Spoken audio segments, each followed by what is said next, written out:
ये जो single use plastic को बैन किया है, ये किसी व्यापारी को देख के या किसी संस्था को देख के या किसी विशेष वर्ग को देख के लागू नहीं किया गया, ये सब पर एक जैसा लागू है। इससे बड़ा व्यापारी भी प्रभावित होगा तो छोटा व्यापारी भी होगा।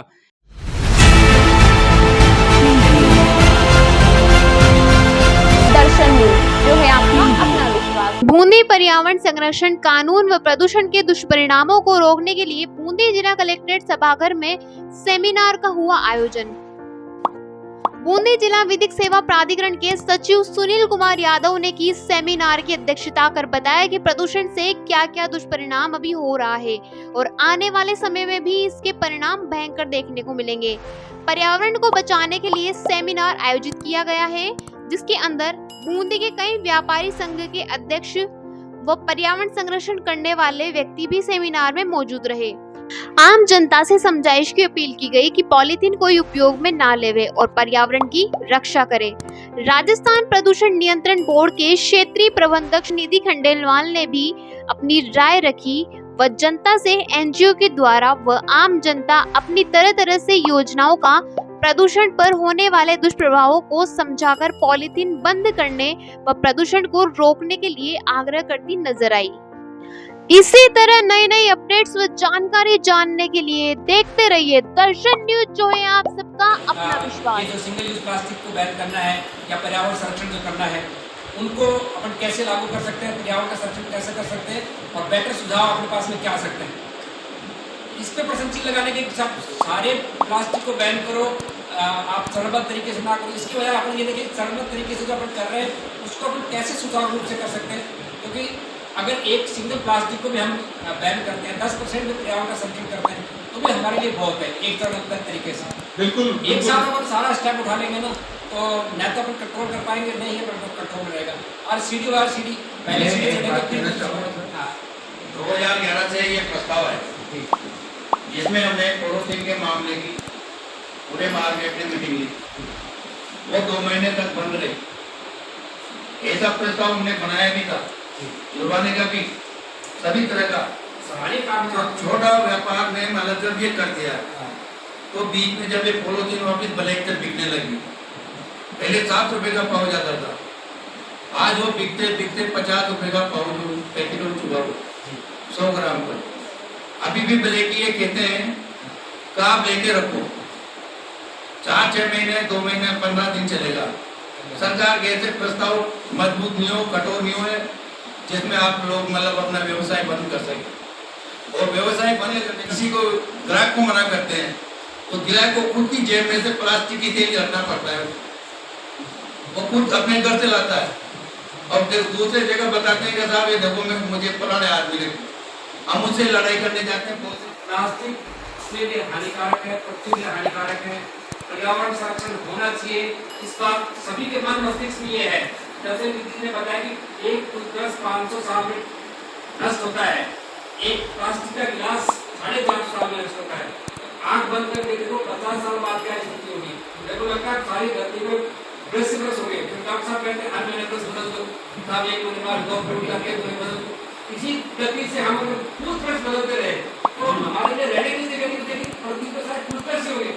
हमें पॉलिसी की तरफ मत जाओ, हमें खुद को नहीं लगता क्या प्लास्टिक बैन होना चाहिए, क्या पर्यावरण संरक्षण बाल विवाह का 2002 में जब मैं जॉब में आया उस वक्त बाल विवाह रुकवाना हमारे लिए इतनी बड़ी चुनौती होती थी। बाल विवाह रुकवाने जाते तो सारा समाज सारा गांव एकजुट हो जाता था और इतनी बड़ी चुनौती के रूप में लेता था कि ये समाज के धारा के विपरीत कार्य कर रहे हैं। पर धीरे धीरे 20 सालों में इतनी चेतना आ गई है कि आज बाल विवाह को आम आदमी एक अपराध मानने लगे हैं। तो जब कोई कानून जनमानस में धारण कर लेता है, जनमानस मान लेता है कि मुझे कप बिक रहे हैं या डिस्पोजल गिलास बिक रहे हैं, हम यूज नहीं करेंगे, यूज नहीं करना चाहिए। यदि आपने कोर्ट में ठान ली, कोर्ट में मैं आज कम से कम 10 एडवोकेट्स बैठे हैं, पैनल एडवोकेट्स बैठे हैं मेरे सामने सारे, उमेश जी, तो आप ये करो साहब हम यहाँ से करें, हर आदमी अपने अपने फील्ड का करे। अगर हम ये कथन करते हैं साहब आज के बाद हम सिंगल यूज प्लास्टिक यूज नहीं करेंगे और न कोर्ट परिसर में करने देंगे। एक परिसर यहाँ कम से कम हजारों लोग आते हैं, एक मैसेज लेके जाएंगे, बहुत बड़ा मैसेज केंद्र है ये। हमारे एक ना यूज करने से एक पर्यावरण संरक्षण हो रहा है, एक मैसेज भी जा रहा है। आप एग्री हैं?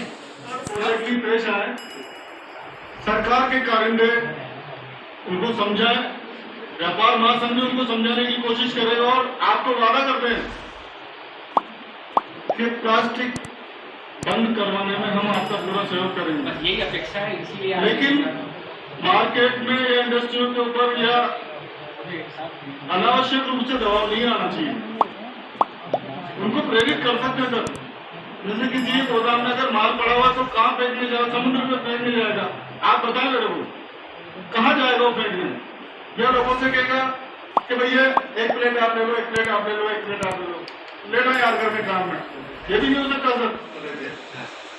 एयर पोल्यूशन की बात करते हैं अभी, तो हमारे यहाँ पूरी सीमेंट में जाके प्रोसेस में पानी यूज नहीं होता है, खाली कॉलोनी में यूज होता है, तो उसके लिए एसटीपी लगा हुआ है और प्रोसेस खाली डस्ट के इशू रहता है क्योंकि अपने को वेयर हाउस लगाया हुआ है और उसकी मॉनिटरिंग के लिए जैसे मैडम ने बताया कि पोल्यूशन लोगों की टीम भी आती है। उसके अलावा अभी क्या है कि सीपीसीबी ने गाइडलाइंस दी हुई है, रेगुलर मॉनिटरिंग स्टेशन वहाँ पे लगा हुआ है, सेंस उसको बोलते हैं, कंटिन्यूअस एमिशन मॉनिटरिंग सिस्टम। उसकी रेगुलर रीडिंग आती है सेंट्रल पोल्यूशन कंट्रोल के बाद में भी और स्टेट पोल्यूशन कंट्रोल के बाद में, तो मतलब इतना स्ट्रिंजेंट अभी हो गया है। सेकंड चीज और मतलब 17 साल में सीमेंट इंडस्ट्री में हो, पहले जो स्टैंडर्ड मिलते थे 150 मिलीग्राम का चीनी का स्टैंडर्ड मिलता था गवर्नमेंट से, अभी 5-6 साल पहले वो 50 कर दिया, उसके बाद अभी 30 कर दिया। 2014 में जो नया रूल आया 30 भी किया, तो वो भी सभी सीमेंट थे तो अप्लाई करके लागू करके उसको अचीव भी किया। अभी जितना भी एमिशन नहीं होता है वो लेस देन 30 से रहता है। पहले लोग बोलते थे अगर चिमनी में धुआं दिखाई दे तो लगता है इंडस्ट्री बंद हो गई क्या, अब लगता है ना धुआं दिखता है इसका इंडस्ट्री में कुछ गड़बड़ है, पूरा पूरा पहले चेंज हो गया है। तो ये सब चीज होगी। दूसरा सीमेंट इंडस्ट्री का मैं बताऊँ पार्ट और एक कोर प्रोसेसिंग टेक्नोलॉजी है जिसको नाम बोलते हैं कि सीमेंट इंडस्ट्री में भट्टी जैसा काम करता है, पूरा इंजन कोई इंजन होता है, तो कोई भी ऐसा वेस्ट जिसमें थोड़ी भी कैलोरीफिक वैल्यू हो, पूरे इंडिया की सीमेंट इंडस्ट्री उस पर काम कर रही है, उनके यहाँ कचरा ले जाके उसको जला सकते हैं जहाँ पे डेडिकेटेड फैसिलिटी है। जैसे हमारे यहाँ भी डेडिकेटेड नहीं है, मैनुअल फैसिलिटी है, तो कई इंडस्ट्री का वेस्ट भी हमारे यहाँ आता है, उसको यूज कर लेते हैं। तो सीमेंट इंडस्ट्री इसमें बात कर रही है। दूसरा जो प्लास्टिक वेस्ट पे भी बात कर रहे थे मैडम, एक तो सिंगल यूज प्लास्टिक पे बैन की बात कर रहे हैं, एक अभी सीपीसीबी की गाइडलाइंस है ब्रांड ओनर रजिस्ट्रेशन। जिस भी इंडस्ट्री का कोई पैकेजिंग प्लास्टिक अभी मेरा जाता है, मान के चलिए मैं 10 टन पैकेज करके बाहर भेजता हूँ, उस इंडस्ट्री को पूरा कार्यक्रम बना के उसको बताना पड़ेगा कि मेरा 10 टन प्लास्टिक है तो मैं कैसे उसको मार्केट से वापस दूंगा। ये अभी सीपीसीबी का रजिस्ट्रेशन शुरू हो गया है। जो पूरे इंडिया में इनकी इंडस्ट्रीज हैं उसको सीपीसीबी से लेना पड़ेगा, अगर स्टेट में खाली एक इंडस्ट्री है उसको स्टेट से रजिस्ट्रेशन लेना पड़ेगा। तो उनको बताना पड़ेगा कि मैं थर्ड पार्टी इम्पोर्ट करूँ, मैं कैसे भी करूँ, उस प्लास्टिक को जो होता है ना लाइफ साइकिल असेसमेंट उसको वापस लेंगे। इस तरह का भी अभी एक ये चीज वापस लेने लग जाए। जैसे अभी दूध की थैली की बात करते हैं, अगर आप दूध डिस्काउंट का भी तो फैसिलिटी है कि आपको जाएंगे तो पैसे का पाया तो सुनने में आया स्कीम आई थी। लेकिन अभी क्या कि अभी उनको रजिस्ट्रेशन लेना पड़ेगा, उनको अपनी प्लास्टिक वापस लेनी पड़ेगी। ये अभी कानून आ रहा है, इससे काम चल रहा है।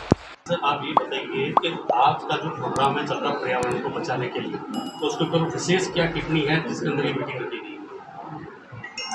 राजस्थान राज्य विधिक सेवा प्राधिकरण जयपुर के निर्देशानुसार जिला विधिक सेवा प्राधिकरण बूंदी एवं राजस्थान राज्य प्रदूषण नियंत्रण बोर्ड के संयुक्त तत्वाधान में आज ये सेमिनार रखी गई है।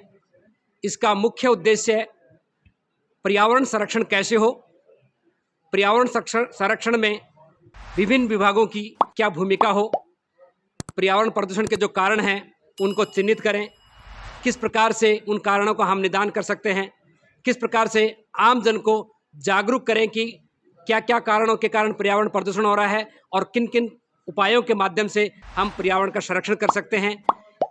इन्हीं के बारे में जन जागृति पैदा करने के लिए समस्त विभागों के विभागाध्यक्ष, एनजीओज की तरफ से, व्यापार महासंघ की तरफ से, अधिवक्तागण की तरफ से, पैरालीगल वॉलंटियर की तरफ से प्रतिनिधि आए हैं और इस सेमिनार के माध्यम से सबने विचार किया है और सभी ने एक साथ ये प्रण किया है कि भाई हम जो भी पर्यावरण प्रदूषण के कारण हैं, पर्यावरण संरक्षण के जो भी उपाय हैं उनको अपनाएंगे और लोगों को जागरूक करेंगे कि वो पर्यावरण का संरक्षण करें। बार-बार व्यापारियों को बेचने के लिए मना किया जाता है, लेकिन ये इसका कोई स्थायी समाधान नहीं है। लेकिन बहुत सारी ऐसी कंपनियां जो पर्यावरण को बचाने के लिए बिल्कुल डिस्ट्रॉय करने का काम भी करती है, तो ऐसा कोई ना कोई षड्यंत्र जो हर जगह लगाया जाए जिससे कि पर्यावरण नियंत्रण में रहे और प्लास्टिक यूज होते हुए भी उसको हम वापस डिस्ट्रॉय करके और पर्यावरण को बचा सकते हैं। ये जो सिंगल यूज़ प्लास्टिक को बैन किया है, ये किसी व्यापारी को देख के या किसी संस्था को देख के या किसी विशेष वर्ग को देख के लागू नहीं किया गया, ये सब पर एक जैसा लागू है। इससे बड़ा व्यापारी भी प्रभावित होगा तो छोटा व्यापारी भी होगा। ये जो लागू किया है, जैसे अभी बताया, निधि जी ने बताया कि ईयरबड्स जो कान में लगा लोग मैल निकालने के लिए लिखते हैं, ईयरबड्स कोई छोटा व्यापारी इसका नहीं करता, बड़े लेवल पे होती है। तो इस तरह से मिठाई का जो रैपर है या जो इस तरह से सिंगल यूज़ प्लास्टिक है, वो सभी इंडस्ट्रीज़ में, बड़ी इंडस्ट्रीज़ भी काम लेती है, छोटी इंडस्ट्रीज भी काम लेती है, आम व्यापारी भी उससे उसको यूज़ करता है, बड़ा व्यापारी भी यूज़ करता है, तो सबके लिए समान लागू। चरणबद्ध तरीके से उन्होंने ये सिंगल यूज़ प्लास्टिक को बंद करने का आह्वान किया है, जिससे सभी प्रभावित होंगे, सबको ही करना पड़ेगा। तो एक साथ एक समान रूप से लागू किया गया है। चरणबद्ध दूसरा तरीका आएगा, बड़े प्रोडक्ट्स भी जो भी बाकी आपकी जो क्यूरी है कि बड़े प्रोडक्ट्स में भी प्लास्टिक यूज़ हो रहा है, तो उनके चरणबद्ध तरीके से उनका भी होगा। तो इसलिए ऐसा नहीं है कि किसी विशेष व्यापारी या छोटे व्यापारियों को परेशान हैरान करने के लिए, उनका व्यापार नष्ट करने के लिए इसको अभियान को चला रहा है। इसका एकमात्र उद्देश्य पर्यावरण का संरक्षण करना है और चरणबद्ध तरीके से करना है। प्लास्टिक यूज होते हुए भी कई विदेशों में प्लास्टिक यूज हो रहा है, लेकिन उनको डिस्ट्रॉय करने के लिए अलग तरीका है, संयंत्र लगाए जाते हैं। अगर वैसा हिंदुस्तान में लगाया जाए तो उसका क्या राय है? देखिए, इस तरह के संयंत्र भारत में भी हैं, डेफिनेटली हैं, उनके नंबर्स कम हैं, लेकिन इस तरह के बैन के बाद इनका नंबर बढ़ेगा। और अगर सरकार ने कुछ सोच के बैन लगाया है तो सरकार डेफिनेटली उनके ऑल्टरनेट्स भी लेके आएगी और इस तरह के संयंत्र भी और लेके आएगी।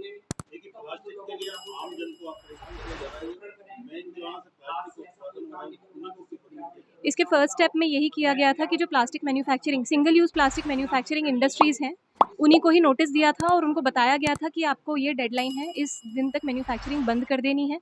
ये काम ऑलरेडी हो चुका है।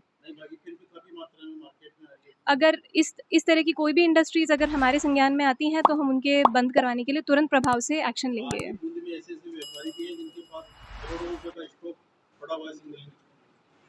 उस पे तो अब जो कार्यवाही सरकार बताएगी हमें, वो कार्यवाही करनी पड़ेगी। जनमानस को जागरूक करने के लिए आपका कोई विशेष प्रोग्राम? हम 1 महीने से ये अवेयरनेस एक्टिविटीज़ चला रहे हैं, हमने होर्डिंग्स लगाई हैं।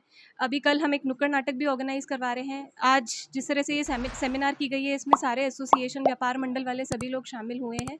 उसके अलावा एसोसिएशन, एनजीओ सारे आते हैं, लेकिन जनमानस तक ये योजनाएं पहुंच नहीं पाती, उसके लिए आप क्या? उसके लिए हमने जो नगर परिषद, नगर पालिका वालों की तरफ से कचरा गाड़ियाँ चल रही हैं, उसमें मैसेज और इसका जिंगल प्ले किया है। इसके लिए 5-6 दिन तक हमने एक डेडिकेटेड ऑटो भी हायर किया था, जिसने ये मैसेज प्ले किया कि किस तरह के आइटम्स बैन हैं और इस तारीख से ये बैन इफेक्टिव है। जो कचरा गाड़ियाँ कचरा उठाती है, लेकिन उनका प्रावधान है कि उनको कचरा गाड़ी को ढक के लेके जाए, खुले में उनको भर के लेके जाते हैं। इसके लिए हम डायरेक्शंस जो हैं कंसर्निंग अथॉरिटी को दे देंगे। हाँ जी, तो उनको हम इस चीज़ के लिए उनको बोलेंगे, नगर परिषद इस पे एक्शन ले।